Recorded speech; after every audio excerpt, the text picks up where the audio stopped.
विद्यार्थियों, आज हम आपको बीए द्वितीय वर्ष के पाठ्यक्रम में जो आपके केंद्रीय सांख्यिकी मान हैं, जिनमें केंद्रीय प्रवृत्ति के मान आपको पढ़ाने को निर्धारित किए गए हैं, उनमें आपका समांतर माध्य, माध्यिका और बहुलक और चतुर्थांश, ये चार आपको पढ़ने हैं। आज हम उन्हीं में से एक आपका समांतर माध्य यानी कि आपका मेन टॉपिक ले रहे हैं। मीन दो प्रकार से हम बना सकते हैं, प्रत्यक्ष विधि से और लघु विधि से, अविच्छिन्न अथवा अखंडित मेथड में, श्रेणी में।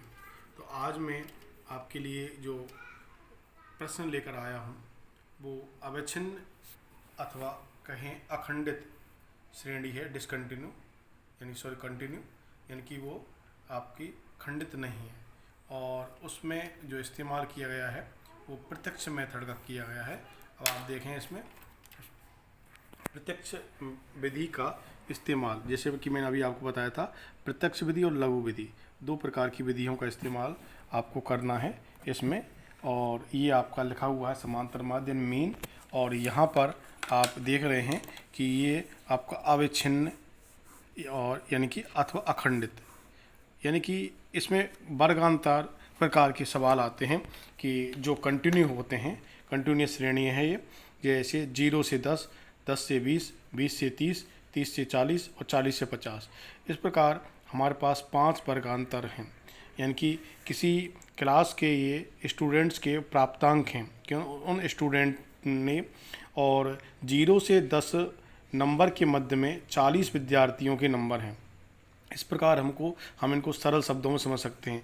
10 से 20 नंबर जिन बच्चों के प्राप्त हुए हैं उन बच्चों की संख्या 30 है।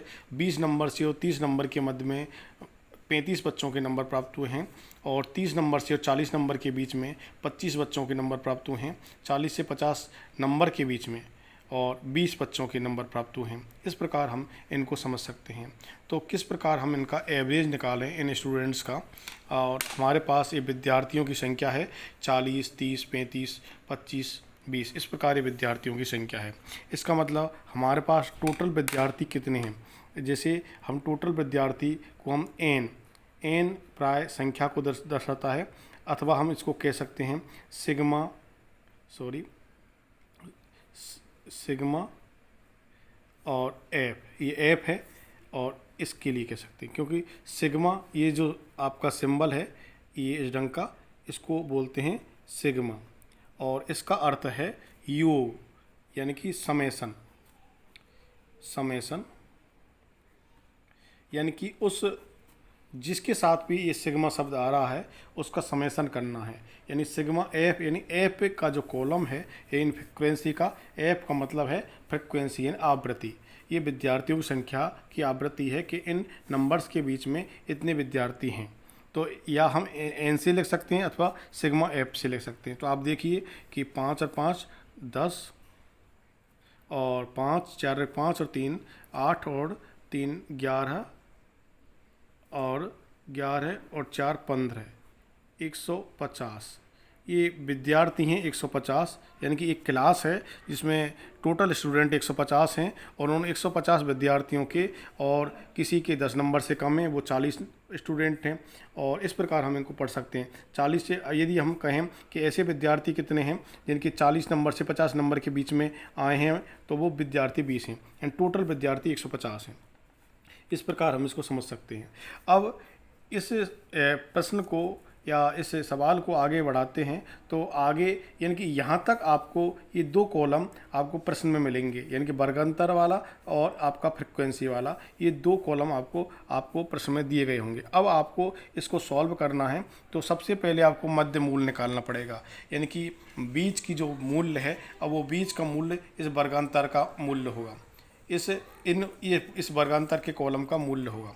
अब आप इसमें देखें कि मध्य मूल्य कैसे निकालते हैं। इसका एक प्रश्न है मध्य मूल्य, इसको हम x बोलते हैं, और x का जो वैल्यू है वो निकलती है उच्चतम प्लस निम्नतम वर्गांतर बटे 2, इस प्रकार निकलती है। अब आप देखिए उच्चतम और निम्नतम, उच्चतम वर्गांतर कितना है 10, यहाँ इस सवाल को सॉल्व कर सकते हैं। 10 निम्नतम कितना है +0, बटा 2, 10 और 0 कितने होते हैं 10 बटे 2, यानी कि 2 पंजे 10, 5। तो इस प्रकार यहाँ पर कितना आया 5। इसी प्रकार दूसरा हम देख सकते हैं कि आपका उच्चतम कितना है 20 प्लस निम्नतम कितना है 10 बटे 2, तो 30 बटे 2 यानी कि 15। तो यहाँ आप 15 ले सकते हैं। तो एक तरीका तो ये है। दूसरा तरीका ये भी है कि इनके बीच में जो वर्गांतर है वो 10-10 का है, 10 और 10 20, 20 और 10 30। तो यदि हम 10-10 इनमें बढ़ाते जाएं तब भी ये सॉल्व हो सकता है। तो 15 और 10 25, और आपका 25 और 10 35, और 35 और 10 45। इस प्रकार भी हम इसको कर सकते हैं। और यदि आप इस सूत्र के माध्यम से करना चाहें, इसे इसको करना चाहें, तो 40 और 50 90, 90 का भाग 2 से दिया तो 2 का भाग दिया 90 में तो 45 आया। इस प्रकार हमारी ये x की वैल्यू निकल गई, यानी मध्य मूल निकल गया। अब इसके बाद जो चौथा कॉलम है वो हमारा fx का है, यानी कि फ्रिक्वेंसी f आपको दे रखा है यहाँ पर, आप देखें फ्रिक्वेंसी, और x का वैल्यू अभी हमने मध्यमूल के रूप में आपका निकाला ही है। इन दोनों का गुणनफल करना है, यानी गुणा करना है, यानी मध्यमूल आपका है, मध्यमूल x है, तथा विद्यार्थियों की संख्या यानी फ्रिक्वेंसी आपकी f है। तो f और x का गुणा करना है, इसको fx लिखा है इसलिए। अब आप इसका गुणा कर दीजिए। जैसे आपने गुणा किया f का और x का, 40 का गुणा 5 से किया तो 40 पंजे 200, फिर 30 का गुणा 15 से किया 0, और 15 थी 45, 450। फिर आपका 25 का गुणा 35 से किया, 25 पंजे 125, हासिल लगी 12, 25 थी 75 और 12 87, 875। 25 का गुणा फिर 35 से किया, उतना ही आएगा 875 ही आएगा। फिर इसके बाद आपने 20 का गुणा 45 से किया, 45 दूनी 90 यानी 900। ये आपका fx का कॉलम हो गया। अब जैसा कि हमने f के कॉलम को और योग किया तो सिग्मा f लिख दिया, वैसे ही हम यदि fx के कॉलम को योग करेंगे तो सिग्मा और f और x लिखेंगे। सिग्मा का अर्थ है योग, अभी जो मैंने बताया था समेसन करना। इस कॉलम में fx के कॉलम में जो संख्याएं हमने अभी ली हैं उनका योगफल कर देंगे, जो गुणनफल है उनका योगफल कर देंगे। तो आप देखिए 5 और 5 10 हासिल 1। अब आप इसके बाद 5 और 1 6, 6 और 7 13 और 7 20, 20 का 0 हासिल 2, 2 और 2 4 और 4 8, 8 और 8 16, 16 और 8 आपका 24, 24 और 9 33। इस प्रकार आपके 3300 की संख्या आए, तो 3300 आ गए। अब आपके पास सिग्मा fx है जो कि fx के कॉलम का योग है, ये सिग्मा f है जो f के कॉलम का योग है, और इसको हम दूसरे नाम से n भी दे सकते हैं। अब आपको समांतर माध्य निकालना है कि इसका एवरेज क्या है बच्चों का। तो अब एवरेज है, अब आप देखिए यहाँ पर ये जो आपका x बार लिखा हुआ है, ये समांतर माध्य को का सिंबल है x बार। x संख्या लिख x सिंबल लिख करके और उसके ऊपर हेडलाइन लगा देते हैं, तो इसको बोलते हैं x बार। अब इस x बार यानी समांतर माध्य का जो सूत्र है वो सिग्मा fx बटे n, यानी ये n, यानी जिसको सिग्मा f भी कह सकते हैं। तो आप लिखें इसके अनुसार, तो x बार बराबर सिग्मा fx, अभी आपने लिया था ये 3300 बटे आप सिग्मा f यानी कि n 150 लिख दें। तो इस प्रकार ये इसको हल करें तो 0 से 0 कट गई, और आप इसको काटें तो 15 दूना 30, 3 बच गए, फिर 30 हो गए, 15 दूना 30, यानी कि x बार यानी समांतर माध्य जो हुआ वो 22 हुआ। इसका मतलब प्राप्तांक जो हैं वो आपके कितने हैं 22। ये आपका आंसर हुआ। तो इस प्रकार हमने इसमें, और अखंडित श्रेणी अथवा अविच्छिन्न श्रेणी है वो प्रत्यक्ष विधि से और इसका कैलकुलेशन किया, तो इसमें आपका 22 आंसर आया। तो आज और इस में हम प्रत्यक्ष विधि के बाद और दूसरी विधि लेंगे, वो है आपकी लघु विधि। आप इस विधि में देखेंगे कि सवाल वही है, लघु विधि समांतर माध्य है, केवल आपका थोड़ा सा कैलकुलेशन का अंतर है। वो अब हम देखेंगे कि ये सवाल आप देखेंगे 0 से 10, 10 से 20, 20 से 30, 30 से 40, 40 50, वही सवाल है।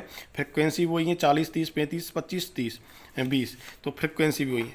और अब आप x की वैल्यू अभी जो हमने इस सवाल में निकाली थी उस हिसाब से निकल जाएगी। इसका सूत्र मैंने यहाँ लिखा हुआ है, मध्य मूल्य यानी कि x उच्चतम प्लस निम्नतम वर्गांतर बटे 2। तो जैसे 0 और 10, 10 बटे 2 यानी कि 5। इसी प्रकार 10 और 20 30 बटा 2, 15 दूना 30। तो इस प्रकार अब ये जो हमने निकाली थी इसमें देखिए 25, 35 और इसके बाद आपकी 45, ये आपका x की वैल्यू आपने निकाल ली। और इसका सूत्र ये है जो इसमें लिखा हुआ है, इससे पूर्व के सवाल में भी आपको बताया है। तो यहाँ तक ये 2 कॉलम आपको प्रश्न में मिलेंगे और तीसरा कॉलम आपने x की वैल्यू निकाल ली। अब आपको चौथा कॉलम है और चौथा कॉलम आपको dx। अब आप पहले समझेंगे dx है क्या। तो पहले आप यहाँ आ जाएं, ये यहाँ पर मैंने लिखा हुआ dx यानी कि डेविएशन ऑफ x वैल्यू, यानी कि इस जो x वैल्यू है इसका डेविएशन विचलन निकालना है आपको।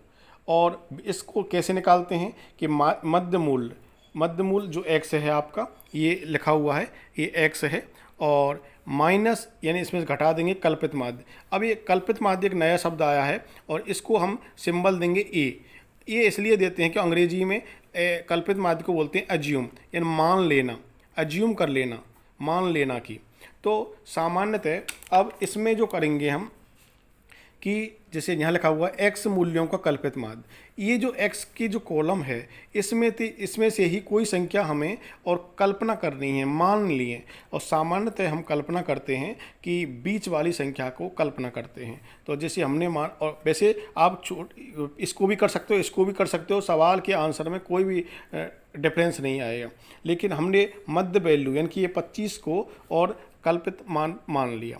तो आप देखेंगे तो ये जो एज्यूम है यहाँ जो लिखा हुआ है, यहाँ पर लिख दिया हमने 25 कि ये हमने मान लिया।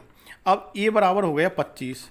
अब विचलन जो dx है ये dx विचलन, इसको हल कैसे करेंगे। जैसे यहाँ लिखा हुआ मध्य मूल्य माइनस कल्पित माध्य यानी x माइनस ए। तो यहाँ लिख दिया मैंने इस सूत्र को x माइनस ए। अब x क्या है आपका 5, तो 5 माइनस ए कितना है आपका, कल्पित कितना किया है 25। तो 5 माइनस 25 करना है आपको।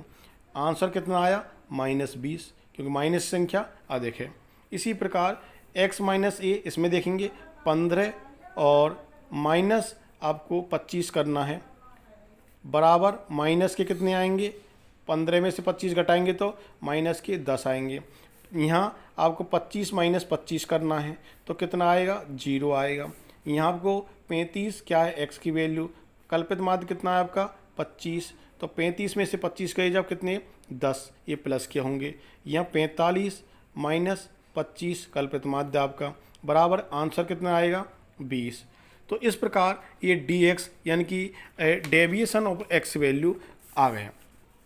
ये होने के पश्चात अब आपको और यहाँ पर f(dx) निकालना है। अब f(dx) को समझिए कि f(dx) क्या है। यहाँ आप देखेंगे f(dx) को भी मैंने समझाने का प्रयास किया है।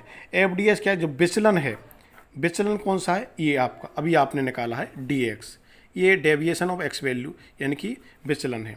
फिर x आपके पास ये रहना, यानी कि आपकी ये x आ गया, यानी कि dx तो है ये, फिर f में ये आ गया, यानी कि आपकी फ्रिक्वेंसी।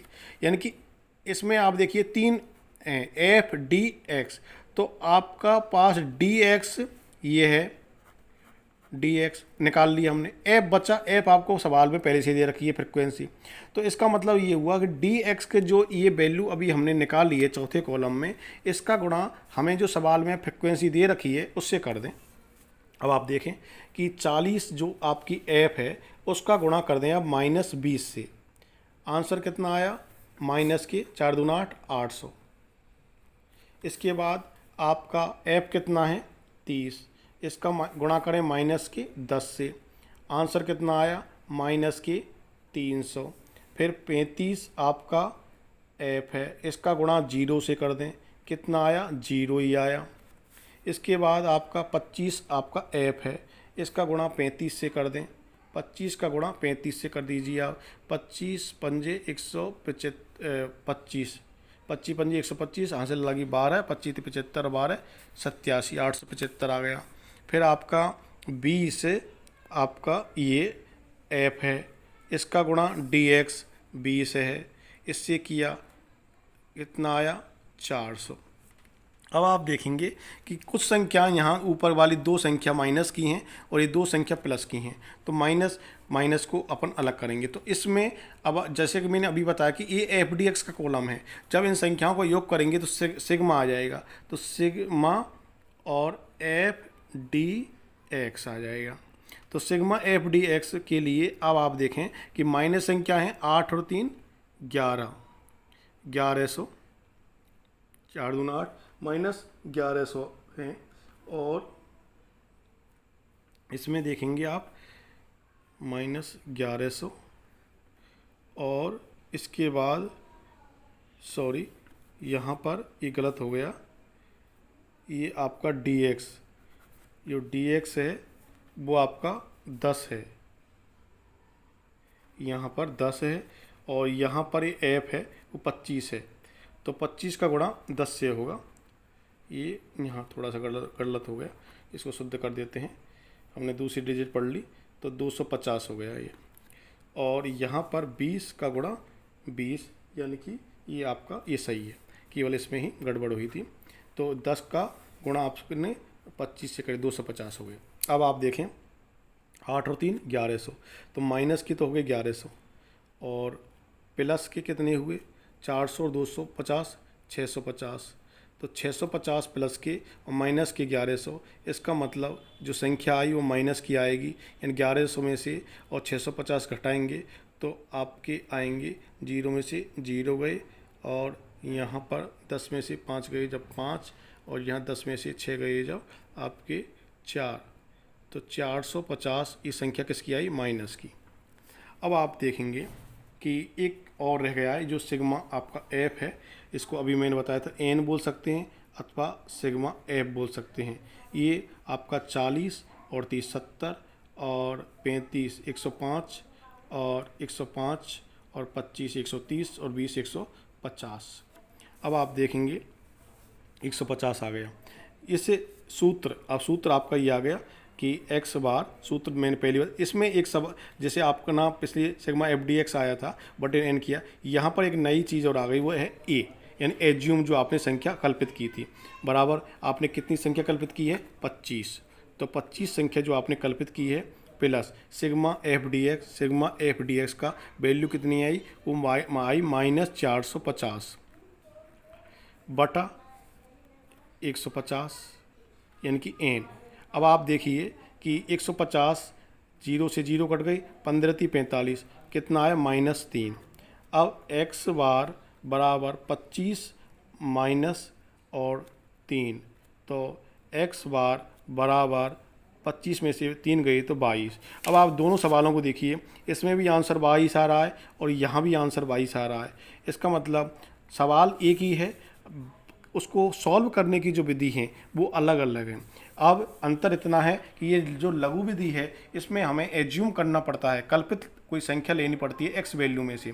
वो अभी जो मैंने बताया था वो कि लगभग बीच वाली संख्या ले लेते हैं, लेकिन यदि संख्या आप ऊपर वाली नीचे वाली भी ले लोगे तब भी और प्रश्न के उत्तर में कोई भी अंतर नहीं आएगा, क्योंकि वो प्रश्न का उत्तर वही आएगा जो एक्यूरेट है। इस प्रकार आज हमने इस समांतर माध्य के प्रश्न में दोनों विधियों से, यानी कि आपकी प्रत्यक्ष विधि से और आपकी लघु विधि से, दोनों ही विधि से आपको जो अखंडित श्रेणी थी उसमें किस प्रकार हम प्रश्न को सॉल्व करते हैं, तो ये मैंने आपको बताया। निश्चित रूप से आपकी समझ में आया होगा। इस प्रकार मैंने सरल विधि से बताने का आपको प्रयास किया है। धन्यवाद।